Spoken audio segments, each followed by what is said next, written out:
Amici bellini, buone notizie in casa Napoli perché il report dell'allenamento ci dà tutti di nuovo disponibili, quindi adesso starà a Mazzarri fare le scelte giuste e noi dobbiamo fare un po' di ipotesi di formazione, però senza conferenza. Cominciamo!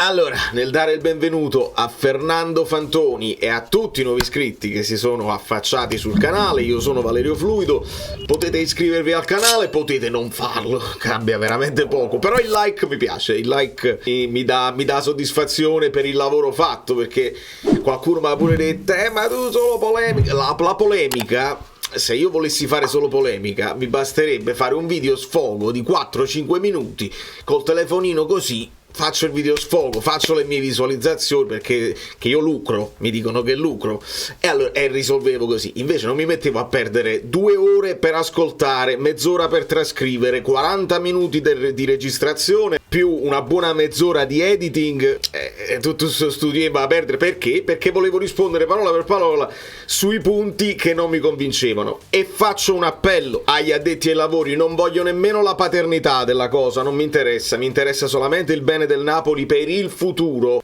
Signori giornalisti, dovete farvi sentire rispetto a questa scelta del Napoli di non fare più la conferenza. Ma le domande sono inutili, sono sempre le stesse, Mazzarri non sa rispondere, che la fanno a fare? Meglio così. Non è meglio così perché gli sponsor, perché esistono gli sponsor. Allora, 2 sono le cose.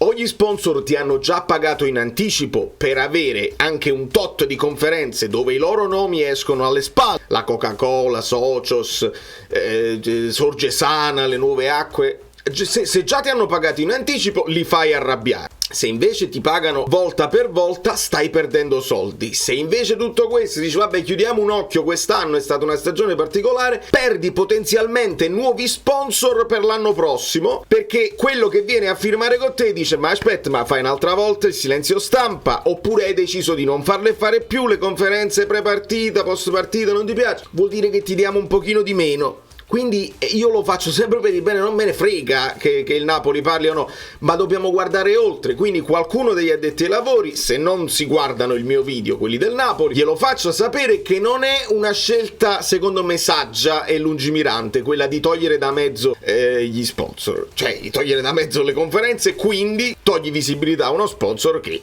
avrebbe il diritto, perché ti paga, di far vedere il proprio nome alle spalle del mister. Il mister che ci dovrebbe dare delle delucidazioni, anche se non ti dà la formazione, perché non è quello che vogliamo, capire a che punto siamo, dargli degli spunti, mettergli dei dubbi.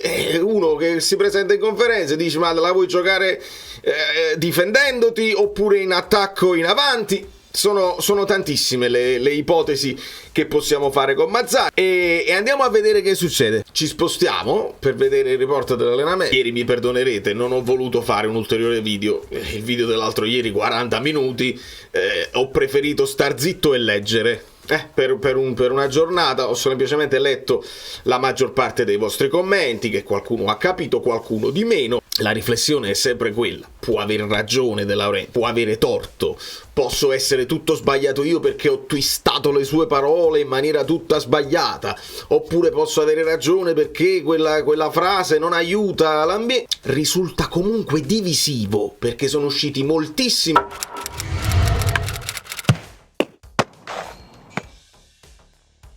a difendere De Laurentiis a prescindere, moltissimi ad attaccarlo a prescindere, senza nemmeno andare nei meandri di quello che ha detto.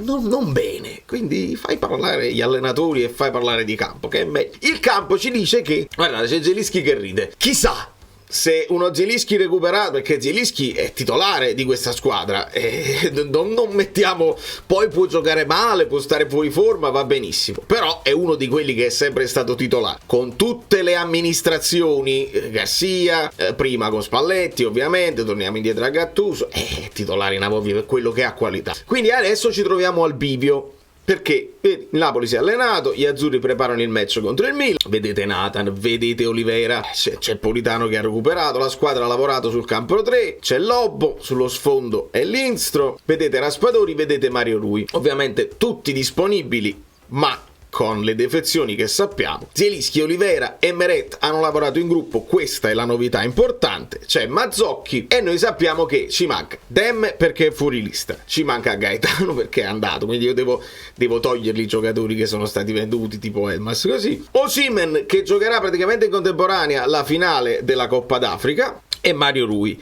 squalificato. Teniamo sempre presente la questione dei diffidati, perché comunque quasi tutta la difesa rimane diffidata. Come vedete da questo specchietto, Rrahmani, Juan Jesus, Di Lorenzo, via Mario Rui, ma Mazzocchi è anche diffidato e anche Ngonge è diffidato. Quindi teniamo presente questa situazione qua, ma non credo, perché non lo ha fatto prima in situazioni di emergenza, non credo che le diffide possano risolvere dei dubbi di formazione per Mazzarri. Di Lorenzo te lo risparmi contro il Milan, non è la partita per fare questo tipo di discorso, però abbiamo varie ipotesi che possiamo fare. Te la giochi col 4-3-3, che nell'ultima partita ci ha fatto vedere un buon inizio, poi ci siamo ammosciati, però un buon inizio l'avevamo visto. Te la giochi col 3-4-3, cioè sempre con 3 attaccanti, però con le ali un po' più bloccate, sempre con la difesa che diventa a 5, però potresti perdere un po' di numeri a centrocampo con solo 2 centrocampisti. Te la giochi 5-3-1-1 come abbiamo visto in un'altra occasione. Insomma,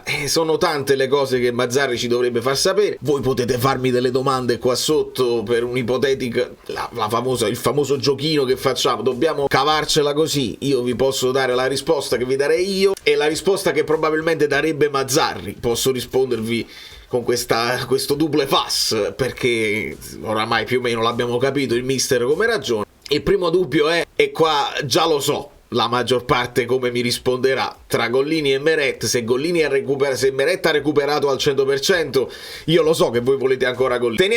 Facciamo conto che recuperato da pochissimo, inutile rischiarlo, e quindi lo togliamo da mezzo. Secondo me Gollini si sta comportando bene, possiamo confermare Gollini. Idem per quello che riguarda Nathan, era in panchina, quindi è abbastanza recuperato. Però la coppia Juan Jesus Rrahmani, belli coperti da un centrocampo folto, dall'atteggiamento difensivo, non stava funzionando neanche male, quindi si potrebbe confermare. Tutto sta da capire se vuoi giocare a 3. Se vuoi giocare a 3 c'è Østigård, e io, che rispetto anche da dove vengono le idee, ascoltavo trasmissione di Paolo Del Genio e c'era un telespettatore che parlava di Østigård e diceva: ma perché non mettiamo Østigård al centro e Rrahmani sulla destra? Rrahmani centrale stava funzionando abbastanza bene, ma arriva Giroud, ed è una riflessione che secondo me vale la pena di fare. Sarebbe una bellissima domanda da fare a Mazzarri: che ne pensi, visto che Rrahmani non è che gliel'ha insegnata Mazzarri la difesa a 3 al Napoli in queste 4-5 allenamenti. Juan Jesus la faceva la difesa a 3, Rrahmani è così, è nato con il Verona, poi nella sua nazionale gioca a 2, quindi c'è questa idea che striscia dentro di me di Østigård centrale e Rrahmani braccetto. Tanto Østigård sì, braccetto non è che si spinge più di tanto, quindi sono abbastanza simili come difensori, però Østigård di testa mi dà qualche garanzia in più, visto che le ultime volte che Giroud ha affrontato Rrahmani se l'è mangiato in testa. Quindi quest'idea mi sconfinfera. Un Østigård centrale che di testa può aggredire il pallone potrebbe essere sicuramente una situazione. L'unico dubbio che non ho è Di Lorenzo sulla fascia. E ora, recuperato da pochissimo Olivera, che si fa? Si mette Olivera in campo o si fa giocare Mazzocchi? Teniamo questa idea semplicemente per fare delle ipotesi un po' più plausibili, che quelli che hanno recuperato magari possono entrare, perché gli allenatori ragionano così, a meno che non stai parlando di un top che ti cambia tutto il volto della squadra. Se ha recuperato da poco, adesso ha fatto il primo allenamento, non me lo immagino partire titolare Olivera, quindi immaginiamo Mazzocchi da questa parte. Idem per Nathan, che potrebbe entrare secondo me nel secondo tempo, dipende poi da come sta messa la partita, non lo metterei dentro. E poi dobbiamo ragionare sul centrocampo a 3 o centrocampo a 2 con poi un sottopunta in più. Lobotka sicuramente partirà. Dendoncker lo vedo sempre uno che deve entrare, è il Berami di Mazzarri che deve entrare nel secondo tempo, quindi lo togliamo. Zielinski, Cajuste, Anghissà, lo stesso Traoré, sì, recuperato, ma dobbiamo vedere qualche minuto, ancora non è il momento e lo togliamo da me. Questo è il più grande dubbio, è il capire se Zielinski lo vuoi rimettere al centro del progetto, cioè gli vuoi far fare queste ultime quindicine di partite con il Napoli, oppure lo vuoi tenere in panchina a intristirsi e magari lo metti dentro ogni tanto a partita finita. Se ci punti e dovrebbe giocare un pochino di più. Però dipende sempre dal piano gara, perché come vi dissi altre volte e non ho cambiato idea, se tu vuoi fare una partita difensiva di attesa, allora meglio che ci metti Cajuste, fai la partita per lo 0-0 dove speri che poi magari ti va bene con un calcio piazzato, con una ripartenza. Idem però anche con la partita di difesa, se hai un pochino di qualità in più è meglio, ma la qualità te la potrebbe dare Kvara, perché in questo caso hai Kvara e non devi mettere Politano sotto punta con Raspadori, che funziona veramente, poi è proprio rinunciare a tutto, era una questione anche di indisponibilità. Quindi confermiamo Anghissà, confermiamo Lobotka, Cajuste, penso di sì. Penso che potrebbe essere di sì.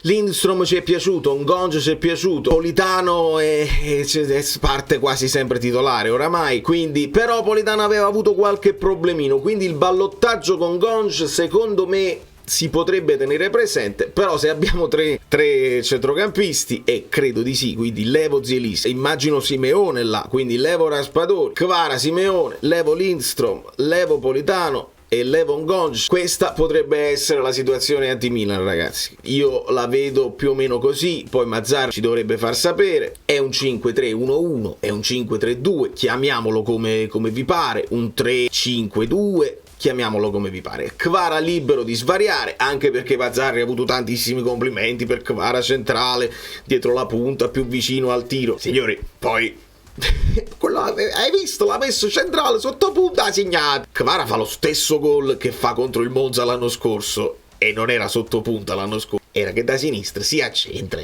voglio dire, sembra proprio. Però va bene tutto, dobbiamo prenderci tutto quello che di buono c'è, e un po' di libertà a Kvara va bene, perché sappiamo che col Milan va un po' in difficoltà, spesso riesce a saltare l'uomo, però il Milan sa come rendere Kvara inefficace con marcature, con raddoppi e con triplicando le marcature. Quindi uno Kvara un po' più libero dietro Simeone potrebbe essere una soluzione interessante. Certo è, se tu rinunci completamente, se gli dai troppa libertà, loro si buttano dentro, se fai avanzare Giro in aria, che è il più bravo di tutti a combattere contro i difensori, è un rischio. Se ti scopri troppo e vai all'arma bianca, loro ti possono fregare con la velocità di Leao.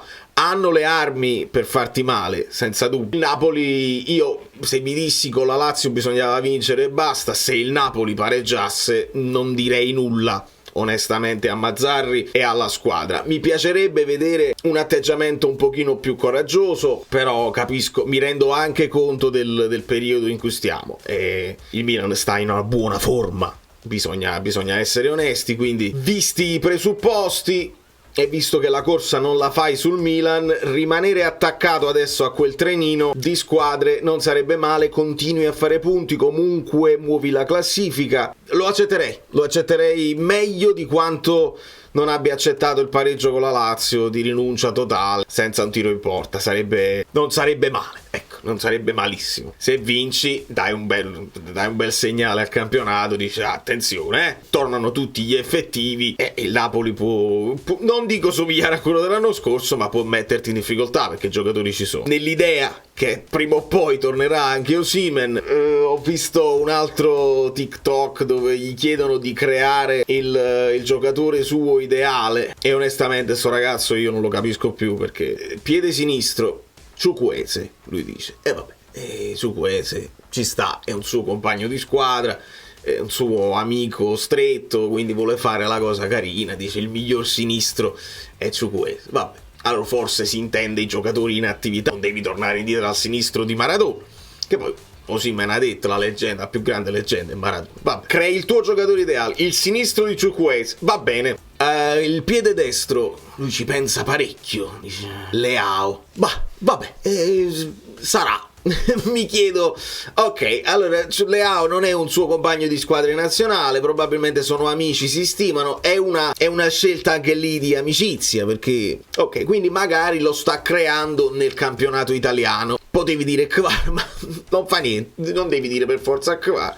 Saranno i giocatori che più gli piacciono. Velocità, ci pensa un pochino e dice Mbappé, allora stiamo considerando tutto il mondo, non solamente il campionato italiano. Velocità, metti Mbappé, ci sta. Accelerazione, ovviamente Mbappé è uno dei più pericolosi, ci sta come scelta. Poi la forza, dice Kanté, allora stiamo andando anche oltre quello che è il calcio più così, uno che è andato poi è uscito fuori dai radar del calcio europeo, Kanté. E dopodiché come intelligenza calcistica lui mi dice Berbatov, che è un grandissimo giocatore, che aveva veramente una visione di gioco, una tecnica pazzesca. E allora torni anche ai giocatori che non sono più in attività, e allora piede destro puoi dirmi Baggio, non mi devi dire per forza Kvar, puoi dirmi Pirlo, puoi tornare a Ronaldo il fenomeno, ma puoi dirne quanti ne vuoi, Leao. Mamma mia. E allora è un pochino strano, c'ha la testa da qualche altra parte, e spero che torni con la stessa fame che aveva l'anno scorso, perché senza quella Osimhen può diventare un giocatore prevedibile se non ha quella fame di mangiarsi l'avversario nello scatto, perché non è la tecnica il suo piatto forte, è tutta una questione di fisicità. Osimhen è un animale da campo, e quindi deve aggredire l'avversario, deve volere il gol più degli altri, deve farlo anche solo per se stesso, per farsi vedere da altre squadre. Io spero veramente che non abbia già un accordo, altrimenti se ha già l'accordo Osimhen non sarà quello che abbiamo visto l'anno scorso, se ha già l'accordo. Se invece non ce l'ha, potrebbe volersi mettere in vetrina e ci andiamo bene anche noi, ma è un giocatore molto molto particolare, con tante problematiche, che onestamente via vendere il più possibile, utilizzare i soldi per fare la cittadella del Napoli ad Afragola come se ne parla. Io veramente, se si decide finalmente a farlo e non a ripetere che lo vuole fare, ma se comincia veramente a farlo, magari stimolato da quello che ha fatto Commisso, ben venga, perché poi il Napoli deve crescere. Non ti allargare con le promesse, perché dire che lo fai più bello del Manchester City è già Commisso per fare il Viola Park ha dovuto spendere circa 112 milioni. 12 campi? Vuoi avere 12 campi? E che te ne fai di 12 campi se non hai la cantera che lavora tutti i giorni, se non hai una squadra femminile che non ti interessa? Quindi nelle intenzioni tutto molto bene, vediamo quanto sarà possibile. Lui dice ci metto i soldi miei, come soldi suoi patrimoniali non ce ne sono tanti, come soldi del Napoli ce ne sono, perché lui i soldi che fa col Napoli, e non c'è bisogno nemmeno di ripetere, perché quando poi voi mi dite tutto, è possibile che non ti è piaciuto niente, è perché non vi devo ripetere le cose che mi piacciono di De Laurentiis, cioè che sia una persona per bene, che non faccia imbrogli. Va benissimo, siamo orgogliosi di tutto questo, non dobbiamo ripeterlo sempre, non dobbiamo nemmeno ripetere sempre che quello che ha fatto in 19 anni è comunque di ottima fattura, non dovremmo ripeterlo, dobbiamo parlare del presente, dove gli errori si sono accumulati, e soprattutto del futuro, perché se lui mi dice che il suo errore principale è stato quello di non bloccare Spalletti, lo dovevo bloccare, dovevo far valere la clausola, Spalletti comunque se ne sarebbe andato, perché non puoi costringere a uno a lavorare, che fa, si mette così e non allena, se ne sarebbe comunque andato, saremmo andati in causa, come la penale si sarebbe fatta una causa più complicata, e comunque dovevi trovare un altro allenatore, quindi quell'errore lì non vale, serve solamente a te a dire non è tutta colpa mia, Spalletti mi ha abbandonato. Va benissimo, Spalletti il peggior uomo del mondo, tutto a posto, ma l'errore è dopo, l'errore è che tu il 13 di maggio dovevi avere l'allenatore pronto, con una squadra che già funzionava, che ancora funzionava e che stava vincendo l'impossibile, aveva già vinto praticamente l'impossibile. Quindi sono i presupposti per il futuro che a me interessano. Vendi Osimhen, investi sulle strutture che non ne abbiamo e facciamo aumentare il fatturato. Non può aumentare nemmeno con gli sponsor se non fai le conferenze, quindi ragionaci, presidente, ragiona su tutto, su quello che fai, non litigare con tuo figlio, non trattare il Bari come il nostro vivaio, e fai il vivaio, fallo. E ti renderai conto che squadre come l'Atalanta ci vivono su queste cose qua, magari non vincono, però se la possono giocare in un certo modo, e non sempre sono costretti a cercare il Nathan o il Cajuste di turno, perché qualche giocatore ti può nascere anche sotto la tua crescita, che lo sviluppi tu. Da New York, Valerio Fluido è tutto. Lasciatemi commenti per quanto riguarda Mazzarri, la conferenza, ipotesi di formazioni, eccetera eccetera. Lasciate i like finali e cerchiamo di riunirci, riuniamoci, non ci disuniamo, perché campionato ancora lungo. È stato bello che Paolo De Gene ha detto lungo fino a un certo punto, perché poi lo diciamo lungo adesso, poi la prossima partita diciamo c'è ancora tempo, e non c'è tanto tempo, noi dobbiamo recuperare, che non è facile. Qualcuno si sta cominciando a svegliare.